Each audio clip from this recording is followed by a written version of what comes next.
Good morning guys, time check, 9 o'clock in the morning. So ayos-ayos muna tayo ng mga kalat, walis tayo para pag pumunta kayo dito, malinis naman kung kayo pupunta.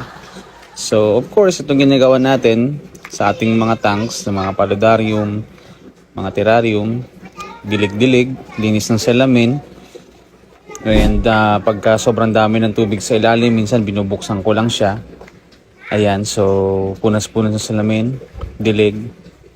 And ito po yung ginagawa natin tuwing umaga para naman ma-check na rin natin kung ano nangyayari sa mga terrarium natin. So ayan po yung ibang mga setup, may mga hindi pa na setup. Ito po. Yan, paludarium na maliit. Ayun. Yan. So enjoy kayo guys sa mga bagay po na yan. Yan, paludarium, terrarium, another terrarium dito, and also paludarium again na medyo malaki-laki. So yun na guys, we'll see you on the next video, and I hope you enjoy our video today.